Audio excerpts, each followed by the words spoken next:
El poder de los volcanes. Años sin verano.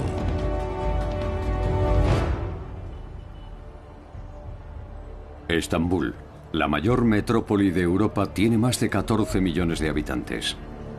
Pero tan solo unos cuantos recuerdan que una erupción volcánica marcó el destino de la ciudad.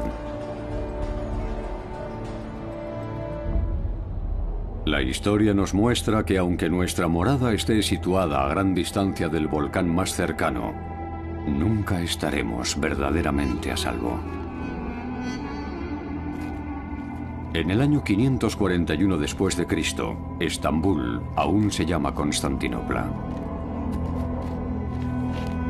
La capital bizantina es azotada por una terrible plaga que causa la muerte a millones de personas.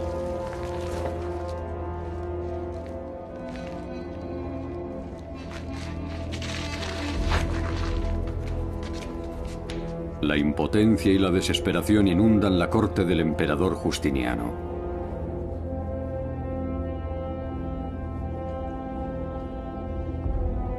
Un enemigo invisible está diezmando su imperio.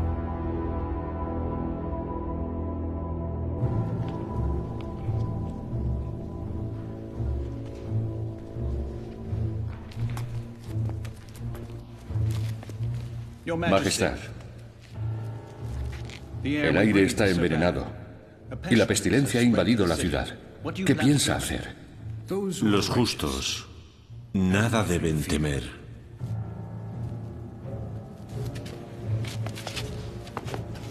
Entonces pregunte al cielo, ¿cuál es nuestro pecado? La ciudad está llena de cadáveres. ¿Por qué razón?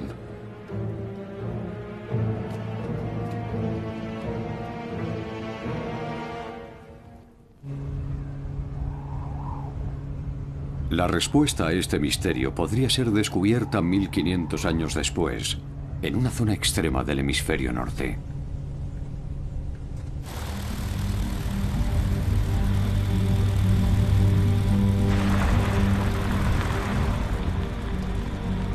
Un equipo internacional de investigación ha viajado a Groenlandia para intentar descubrir la composición de la atmósfera de aquella remota época.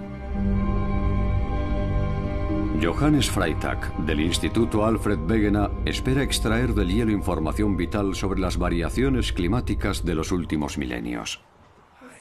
¿Cómo estás? Lo que busca son cambios repentinos. Groenlandia es una tierra inhóspita cuya temperatura, incluso en verano, puede descender hasta los 18 grados bajo cero.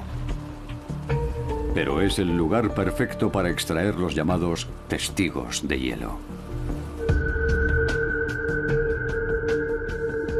100.000 años de historia climática permanecen congelados en una capa de hielo de apenas 500 metros de profundidad.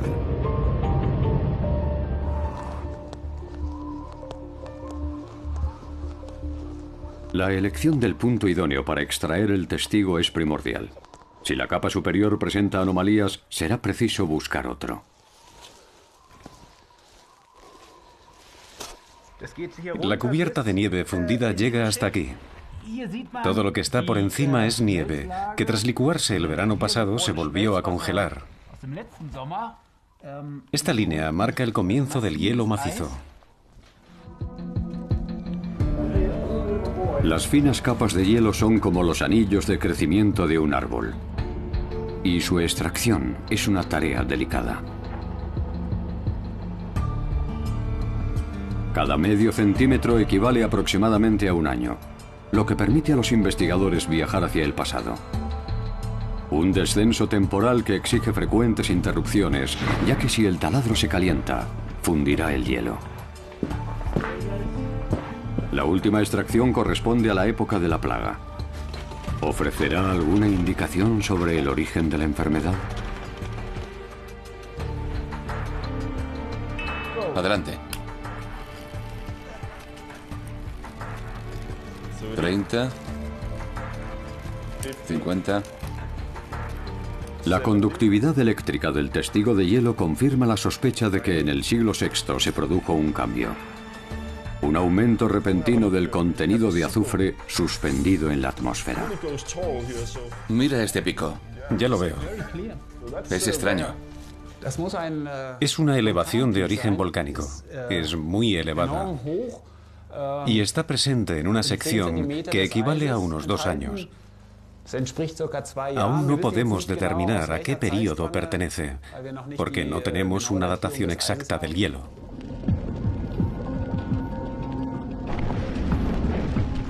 Los volcanes se alimentan del núcleo ardiente de la Tierra. Impulsado por la presión incontenible, el magma asciende a través del manto y se acumula bajo la fina corteza. La roca fundida también transporta una abigarrada mezcla de gases venenosos.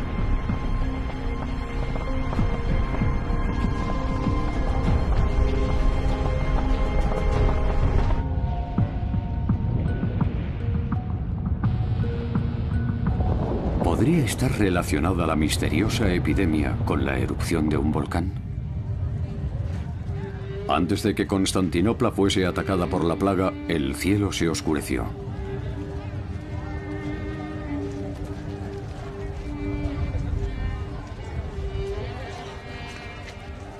Como explica un detallado relato fechado en el año 536. Desde hace meses, el sol brilla débilmente, incluso en verano.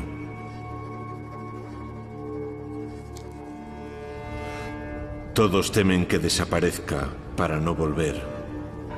El vino sabe agrio, las cosechas son escasas y la nieve acumulada hace morir a los pájaros.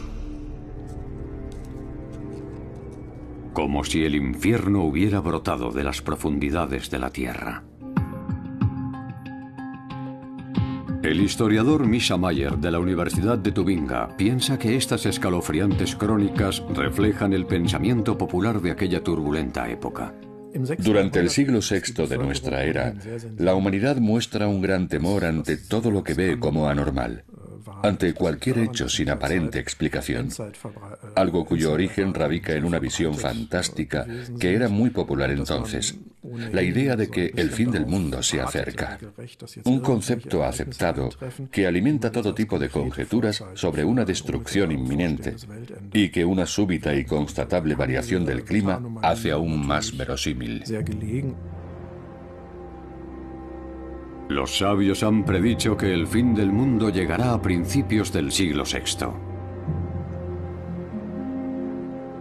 Y cualquier alteración es vista como una señal del advenimiento del juicio final.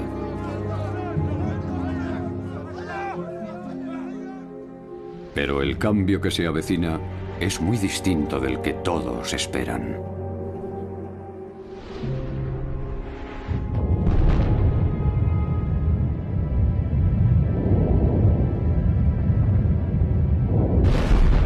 Existen testimonios de una catástrofe casi olvidada. Pero su causa es un misterio indescifrable.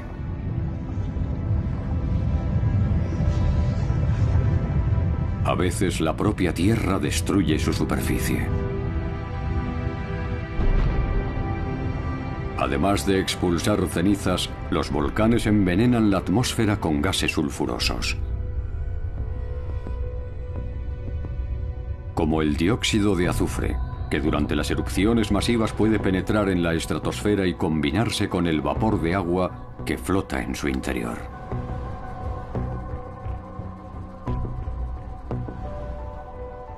Las minúsculas gotas de ácido sulfúrico recién formadas se agrupan en nubes que reflejan la radiación solar.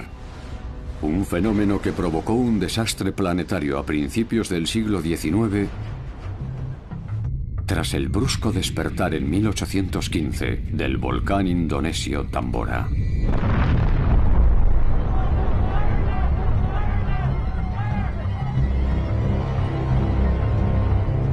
Su erupción fue la más catastrófica de la era moderna. Sus cenizas y flujos piroclásticos mataron casi al instante a más de 10.000 personas. Y su mortífera nube sulfurosa invadió los cielos de toda la Tierra. Las noticias de la explosión del Tambora llegaron a Europa.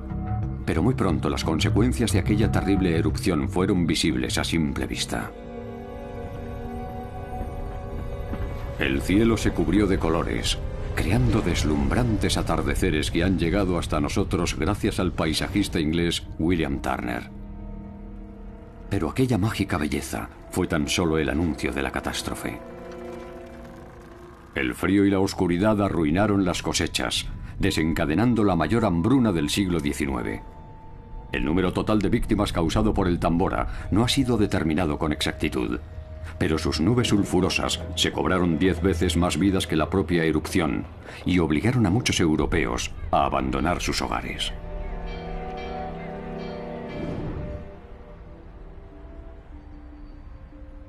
Los testigos de hielo extraídos en Groenlandia son trasladados al Instituto Alfred Wegener de Bremerhaven. ¿Confirmará su análisis que el origen de la enfermedad misteriosa que azotó el siglo VI fue una erupción volcánica? Este almacén de testigos de hielo es uno de los mayores del mundo, y sus cámaras almacenan cientos de muestras. Tal vez los nuevos cilindros contengan rastros fehacientes de la supuesta erupción que envenenó la atmósfera. Nuestro objetivo es hacer un mapa climático planetario, utilizando testigos de hielo extraídos en lugares de todo el mundo. El análisis del cilindro de Groenlandia ratifica la existencia de azufre en el siglo VI, lo que confirma que el frío y la oscuridad llegaron a Constantinopla, cuando un volcán aún por determinar cubrió el hemisferio norte con una nube sulfurosa. Lo que hace surgir una audaz hipótesis. ¿Es posible que se produjeran dos erupciones con apenas unos años de diferencia?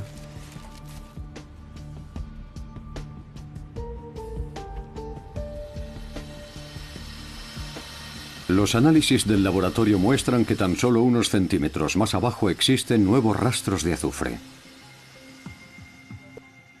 lo que prueba que un segundo volcán envenenó el clima pocos años después del primero. El comienzo de la epidemia está fechado después de esta segunda erupción.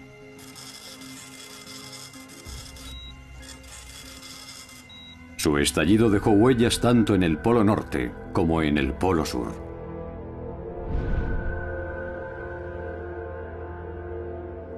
Lo que implica que el volcán debía encontrarse entre ambos, en algún punto cercano al Ecuador.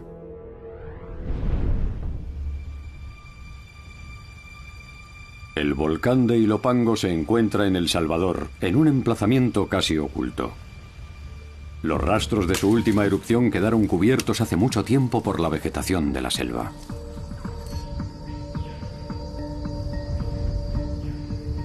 Robert Doll, de la Universidad Tejana de Austin, es un ferviente estudioso de los ecosistemas del pasado. Está convencido de que el Ilopango es el responsable del caos climático del siglo VI y está buscando pruebas que confirmen su teoría. El volcán es el propio lago. Lo que vemos aquí es el contorno de un área que entró en erupción en su totalidad cuando el volcán despertó hace 1500 años. La lava no fue expulsada por una sola chimenea, sino por múltiples orificios, por lo que todo el material incandescente fue expulsado a la vez. La descomunal erupción del Ilopango enterró toda la región circundante bajo una capa de cenizas de varios metros. La ceniza volcánica no tiene mucho en común con la ceniza normal. Es roca pulverizada, que tras ser atomizada por la fuerza de la explosión, terminó convertida en polvo.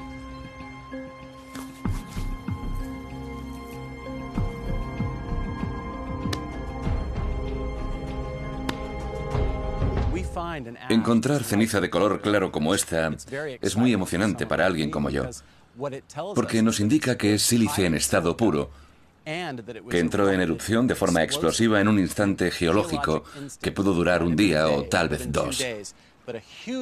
Una enorme cantidad de material fue expulsada a la vez, con una potencia y una magnitud casi inimaginables.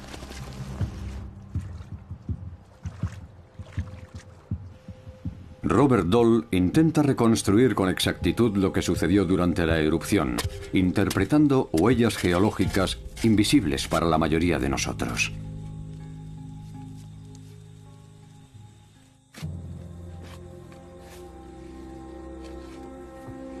Mientras el gigante estaba dormido, nada presagiaba el peligro que acechaba bajo el agua, que incluso entonces cubría la caldera. La cámara magmática permanecía oculta bajo el lago, pero cuando la presión alcanzó un punto crítico, los gases hasta entonces aprisionados por la roca fundida comenzaron a ascender. El vapor se extendió sobre el paisaje tomando la apariencia de una inofensiva niebla. Hasta que de repente, la cubierta de la cámara voló por los aires como el corcho de una botella de champán.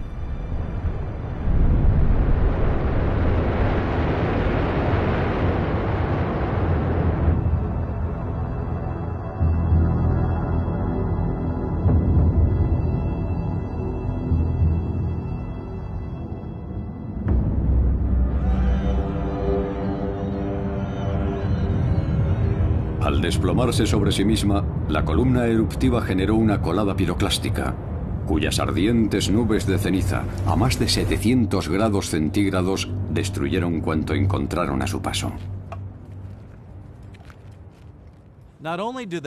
Tras desbordar la caldera, enormes avalanchas cubrieron los valles e incluso las montañas. Según los cálculos elaborados por los geólogos que han estudiado a fondo esta zona, sus nubes llegaron a alcanzar alturas de hasta 1500 metros. Nadie puede escapar de un flujo piroclástico. Por mucho que lo intentes, no podrás escapar, ni tampoco protegerte. Tu único destino es la muerte.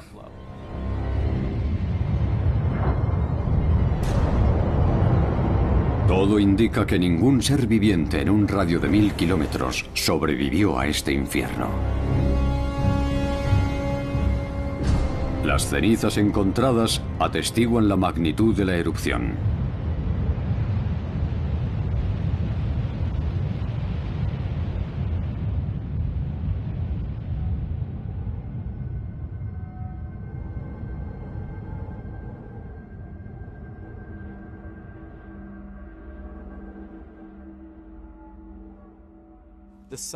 Para calcular su potencia y alcance, debemos examinar su grosor en el contorno del cráter e irnos alejando cada vez más. Cuantas más mediciones tengamos, más preciso será el diagnóstico de la magnitud de la erupción. La exploración submarina ha adquirido una importancia crucial en el estudio de los volcanes. A bordo del Meteor, un equipo del Instituto Geomar de Kiel se dispone a perforar el suelo marino en aguas de Cabo Verde.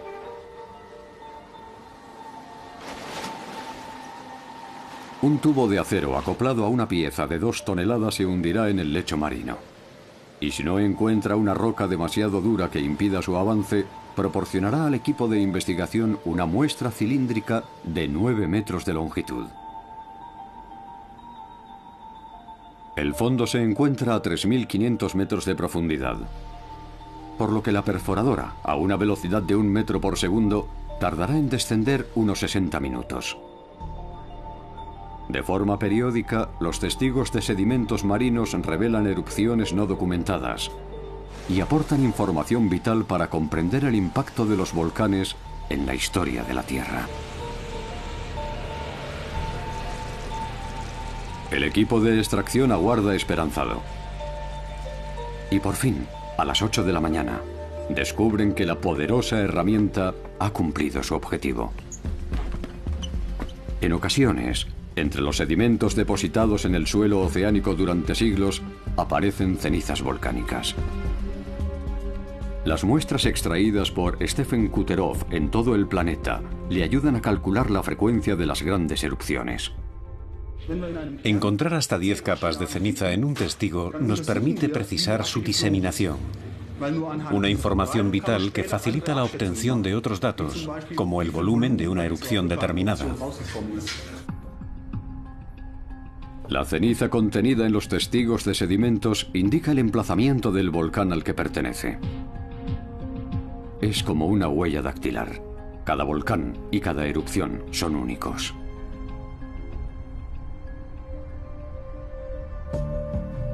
Las incontables muestras conservadas en el Instituto Geomar ayudan a determinar con exactitud a qué erupción pertenecen las cenizas extraídas. Stephen se dispone a examinar algunas muestras recogidas en el fondo del Océano Pacífico, cerca de las costas de Centroamérica. El tipo de cristales que contienen las cenizas podría revelar su origen.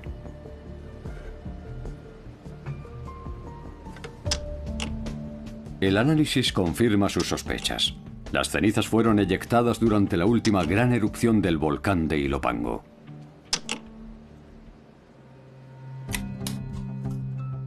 Su composición revela que proceden de El Salvador, a pesar de haber sido extraídas a cientos de kilómetros, en el suelo oceánico del Pacífico.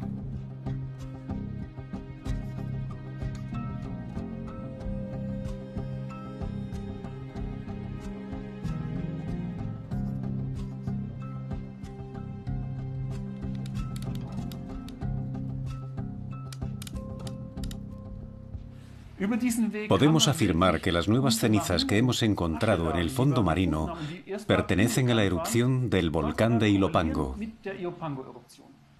lo que indica que al menos sobrevolaron un área de 1.200.000 kilómetros cuadrados, que es casi 4 veces la extensión de Alemania. Unos datos que demuestran que la erupción del Ilopango catapultó más cenizas y gases a la atmósfera que ningún otro volcán en los últimos 2000 años.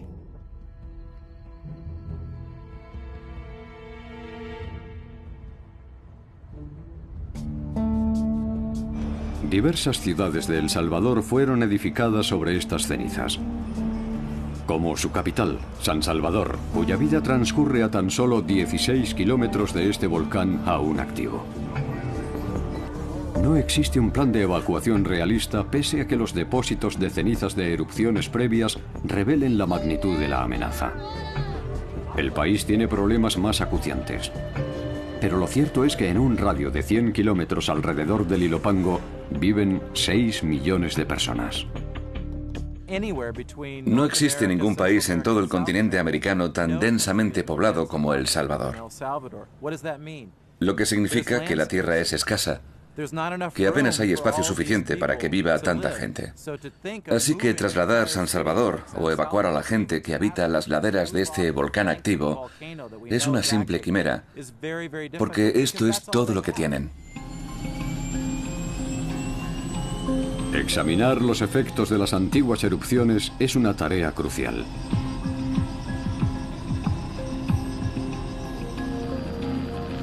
Robert Doll va a inspeccionar el área que rodea el lago del cráter, donde espera encontrar indicios concluyentes de la última gran erupción.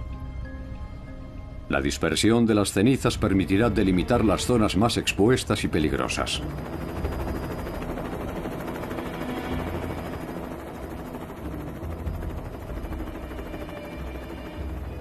Muchas generaciones han vivido junto al Ilopango sin conocer su existencia. Ha estado dormido durante muchos siglos y sus erupciones forman parte del pasado.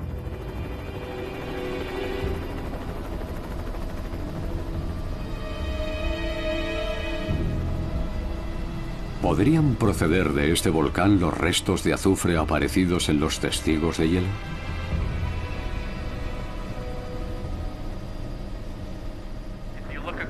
Al sobrevolar estos verdes valles, vemos una gran extensión bastante llana.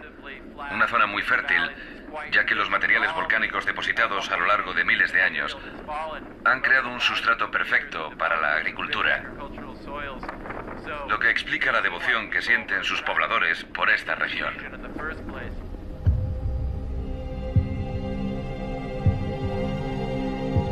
La intensa actividad agrícola ha borrado la mayor parte de los rastros de las antiguas erupciones, lo que hace casi imposible fecharlas con exactitud.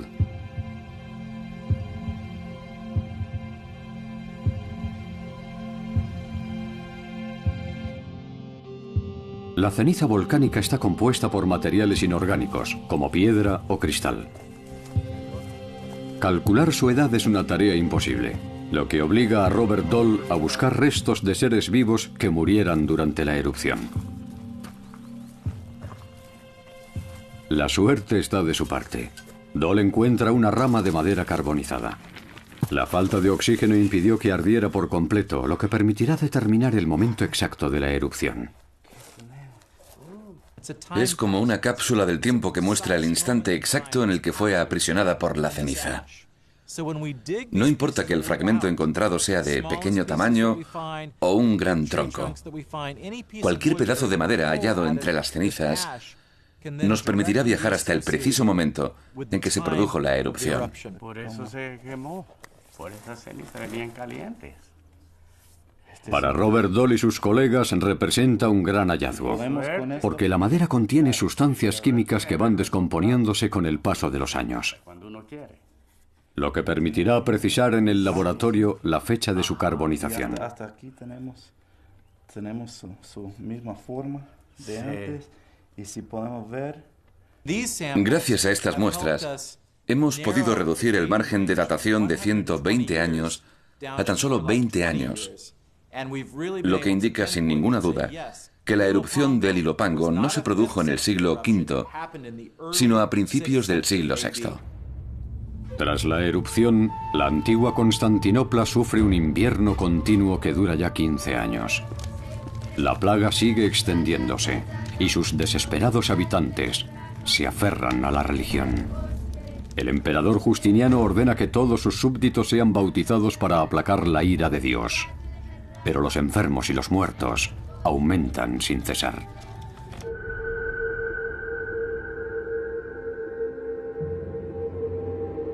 La enfermedad se extiende al Imperio Romano de Oriente y al centro de Europa.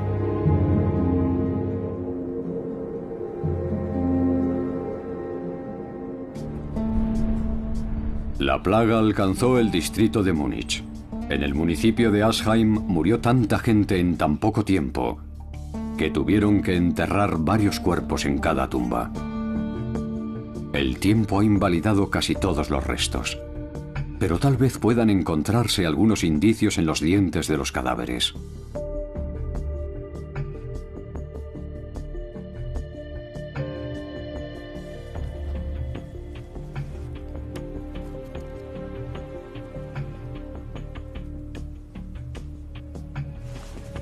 Holger Scholz, del Instituto de Microbiología de las Fuerzas Armadas Alemanas, intenta resolver este misterio.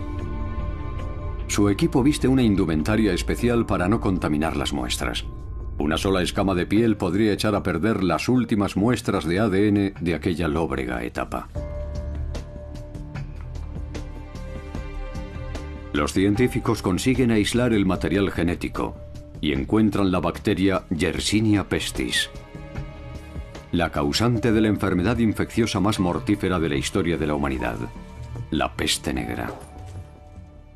El enfriamiento atmosférico contribuyó a un mayor debilitamiento de la población.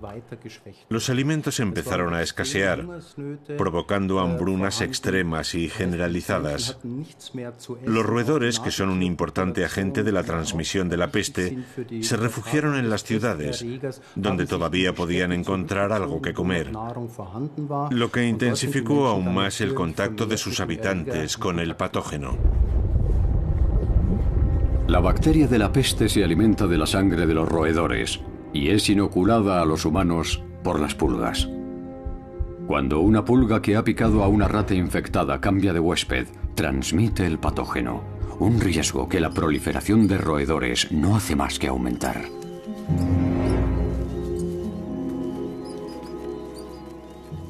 El debilitado sistema inmunológico de aquella pobre gente y la ausencia total de higiene facilitaron la transmisión de esta terrible plaga que arrebató la vida a millones de personas. Las desdichadas víctimas ignoran que el lejano Ilopango, en un continente aún por descubrir, ha modificado el clima y causado las hambrunas. La población está indefensa ante una enfermedad que puede atacar a cualquiera, sin importar su nivel de riqueza.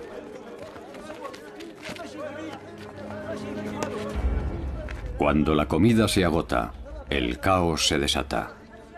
Justiniano es incapaz de mantener la ley y el orden.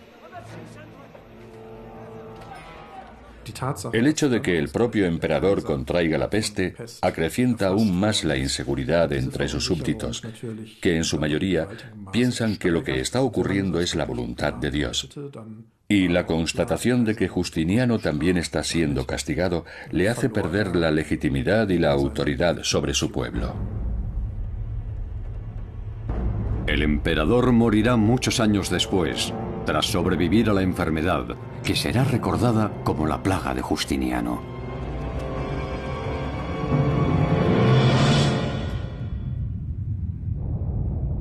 Las erupciones volcánicas que desencadenan cambios climáticos son poco frecuentes, por lo que a menudo olvidamos el riesgo que implican, pero han estado presentes a lo largo de toda nuestra historia. En 2014 el peligro estuvo muy cerca. El volcán islandés Bárðarbunga estuvo expulsando lava durante varios meses. Aún sigue liberando en la atmósfera miles y miles de toneladas de dióxido de azufre. Y la evolución de su actividad continúa siendo una incógnita. El Bárðarbunga está situado bajo el inmenso glaciar Vatnajökull. Si la lava fundiera el hielo, podría producir una explosión de hidrógeno y desencadenar una mayor dispersión de los gases venenosos. Incluso en condiciones normales, una nube sulfurosa empujada por vientos propicios podría viajar desde Islandia hasta la Europa continental. Y como nos muestra la historia, los efectos serían terribles. El invierno de 1784 fue uno de los más duros en Europa central. Al llegar la primavera, el agua del deshielo desbordó los ríos. Y las crecidas destruyeron puentes y anegaron los campos. Hubo graves inundaciones en importantes ciudades como Wurzburgo y Colonia, donde se registró una subida récord del nivel del agua, de casi 14 metros.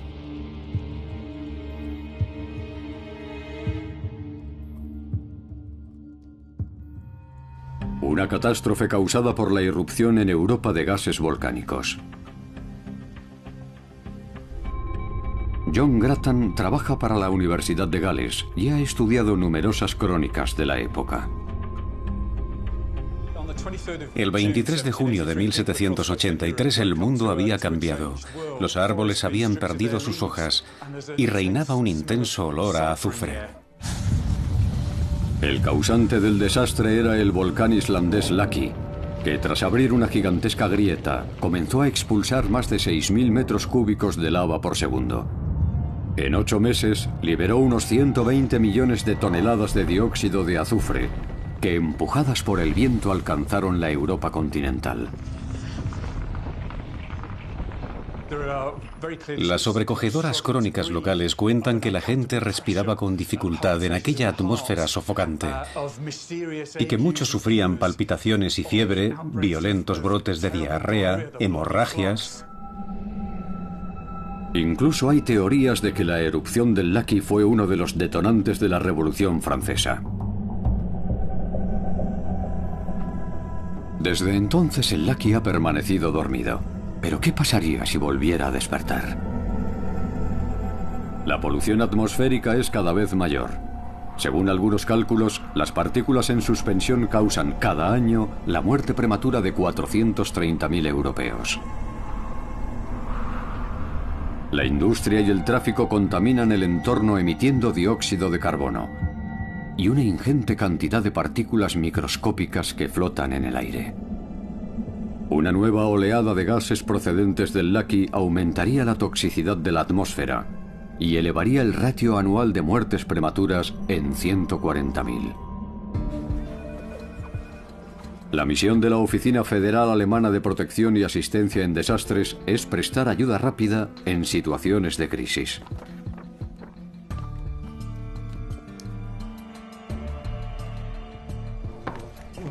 Christoph Funga y sus colaboradores desarrollan estrategias para afrontar con garantías las situaciones más complicadas. Pero ¿cómo se puede prever una erupción volcánica en un lugar remoto?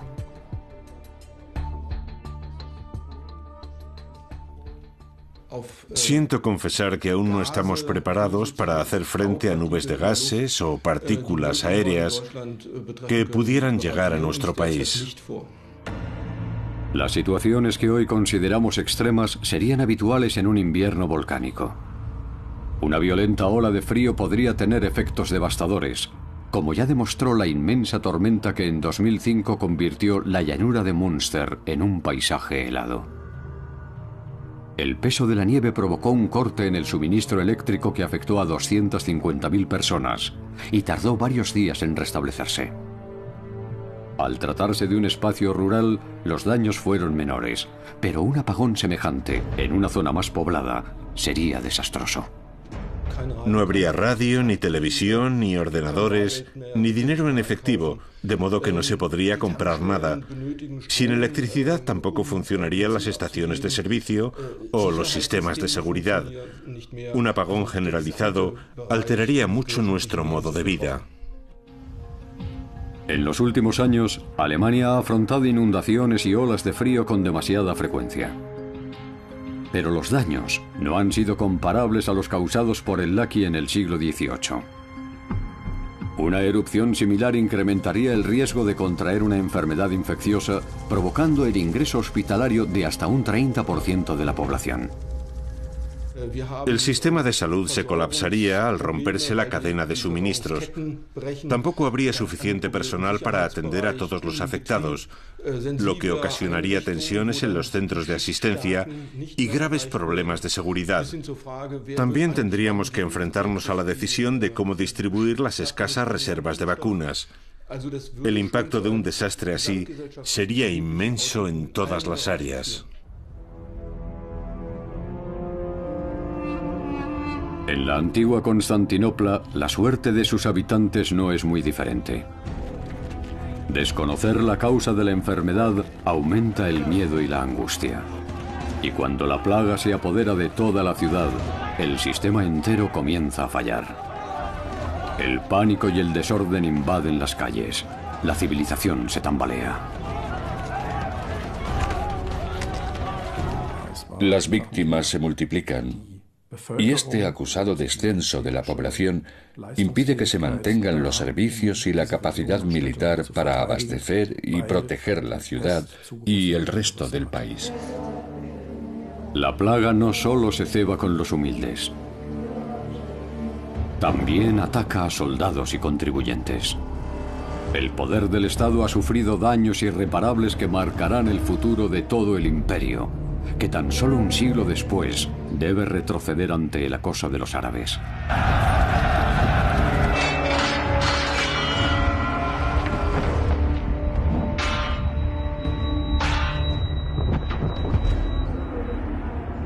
Y así fue como la erupción del Ilopango podría haber provocado el fin de la antigüedad.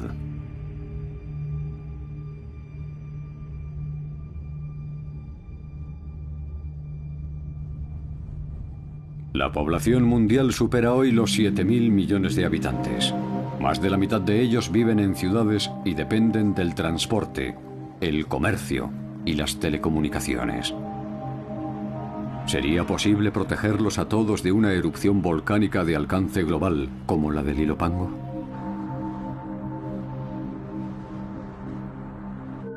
Hay unos 1.500 volcanes activos en todo el mundo, pero solo un centenar se encuentra bajo la supervisión de observatorios locales. La información sobre el resto es nula o incompleta. Pero aunque un volcán esté siendo monitorizado, no resulta fácil prevenir una erupción.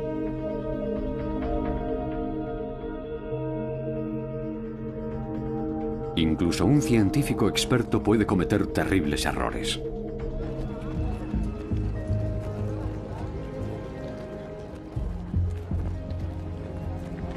En 1993, un equipo internacional de investigación realiza mediciones en la cima del volcán Galeras. Es una jornada festiva, y nadie parece preocupado por la neblina que cubre el cráter.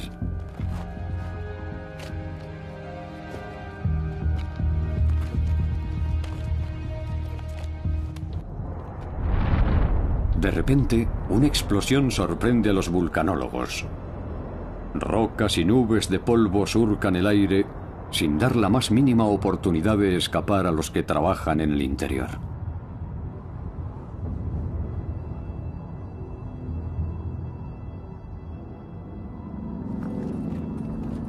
Nueve personas pierden la vida y otras sufren graves heridas. Lo que iba a ser un día de fiesta se ha convertido en una pesadilla.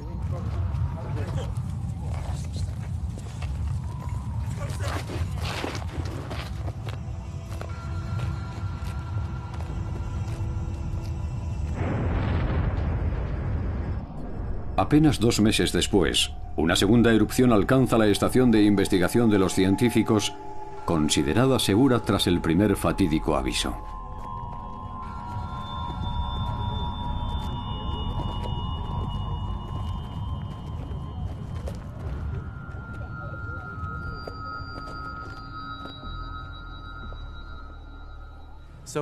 Ni siquiera en el mundo moderno y desarrollado de los países ricos existe un nivel de preparación adecuado para hacer frente a fenómenos geológicos tan repentinos y de tal magnitud.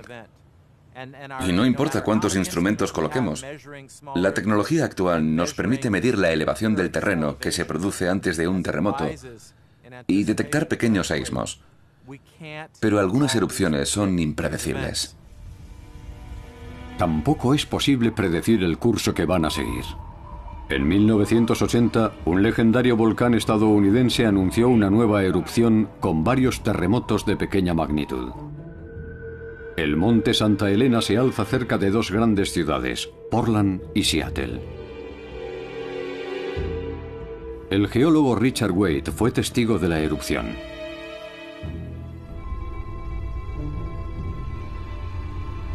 Y como muchos de sus colegas, creía saber lo que iba a pasar.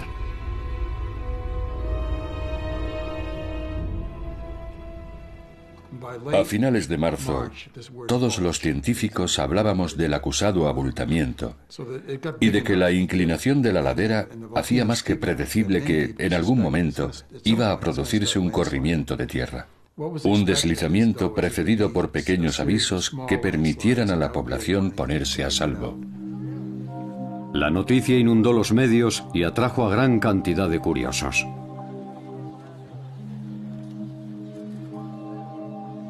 Pero el Santa Elena sorprendió a todos con una erupción catastrófica.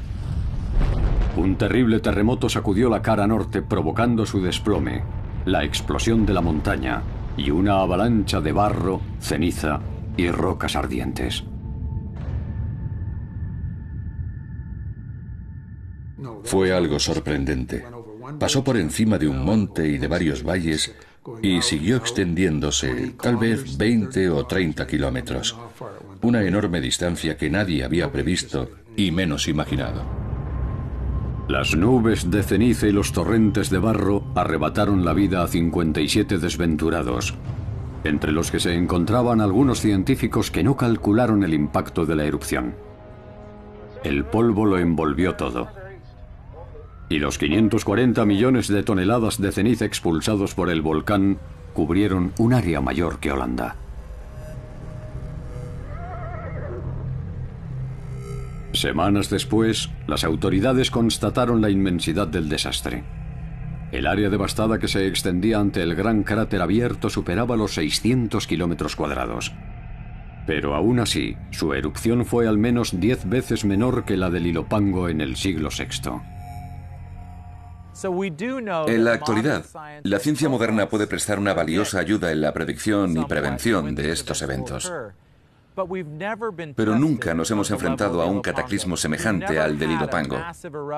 Nunca ha habido una erupción de esa magnitud cerca de un núcleo urbano densamente poblado. Nunca. Si algo parecido ocurriera cerca de Seattle o de Nápoles, ¿estaríamos preparados gracias a nuestra tecnología para evacuar a toda la población?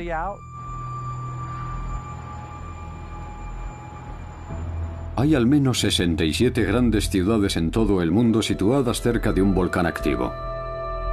Y cerca de 120 millones de personas que viven y trabajan a la sombra de estos gigantes.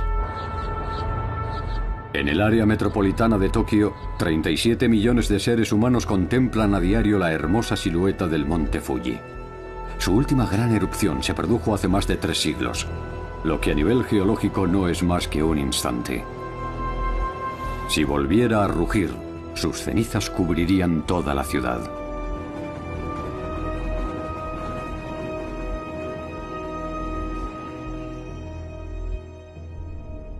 La situación en Seattle no es mucho mejor. El monte Rainier es un gigante dormido que podría entrar en erupción en cualquier momento. Los napolitanos son conscientes de que el Vesubio podría destruir Nápoles en su totalidad. Pero muchos ignoran que bajo su hermosa bahía hay una cámara magmática aún mayor.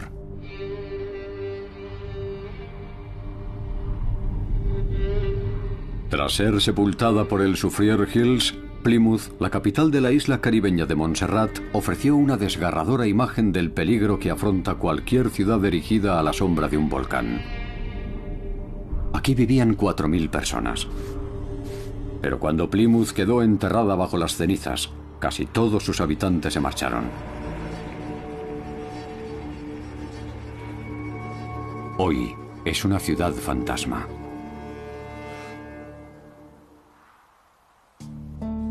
Los volcanes son una amenaza global. Pero sus bruscos despertares abren nuevas posibilidades de estudio que ayudan a los científicos a predecir su comportamiento.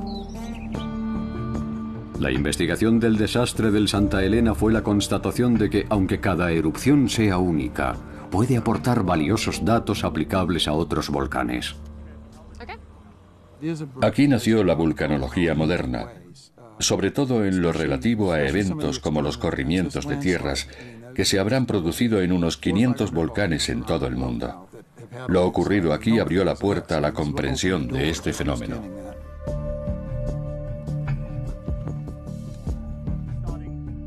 Hace tan solo unos años, una joven geóloga desarrolló un sistema revolucionario que permite predecir las erupciones con mayor precisión. Acompañada por un equipo de expertos del Servicio Geológico estadounidense, hoy va a sobrevolar la cima. La temperatura en la base roza los 30 grados. Pero cuando el helicóptero gane altura, tendrán que soportar temperaturas mucho más bajas.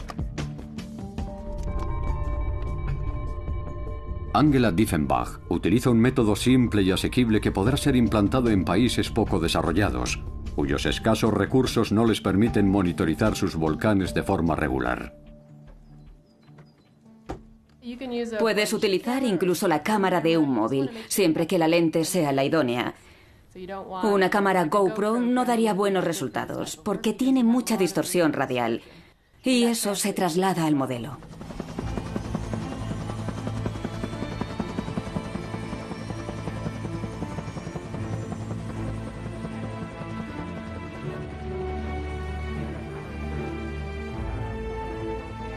Un tapón de lava solidificada mantiene sellado el volcán, lo que eleva la presión de los gases acumulados en su interior. Cualquier cambio en la superficie podría indicar el advenimiento de una futura erupción.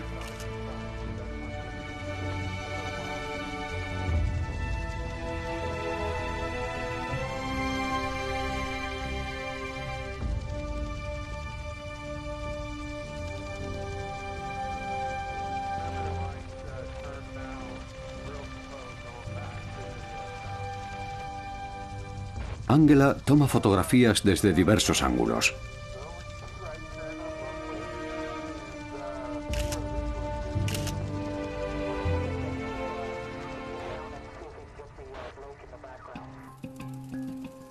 Una vez en tierra, con las imágenes obtenidas, su ordenador genera un detallado modelo del volcán en 3 dimensiones, que cuando sea comparado con los confeccionados en vuelos anteriores, revelará los cambios más insignificantes.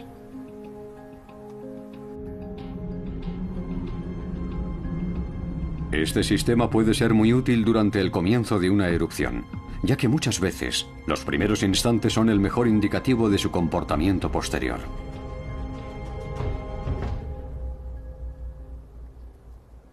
El domo de lava que acabo de estudiar no representa una gran amenaza, porque la última erupción fue lenta y relativamente fría.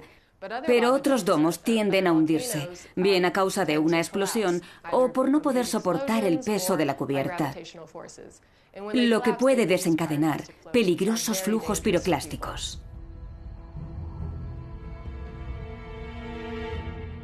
El monte Santa Elena es monitorizado de forma constante. Un privilegio del que no disfrutan otros gigantes dormidos de nuestro planeta. Como el Nyiragongo en la República Democrática del Congo, cuyo lago de lava hierve a 400 metros de profundidad, en una región castigada por la guerra civil. Otros gigantes como el Taburbur de Papúa Nueva Guinea se encuentran en regiones menos pobladas. Pero su carga de gases sulfurosos puede llegar a cualquier rincón del mundo.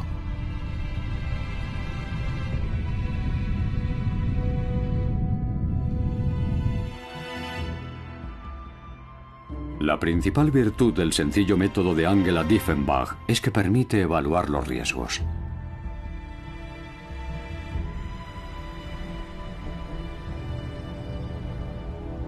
Pero aunque los científicos puedan avisarnos a tiempo, nunca podrán impedir que se produzca una erupción.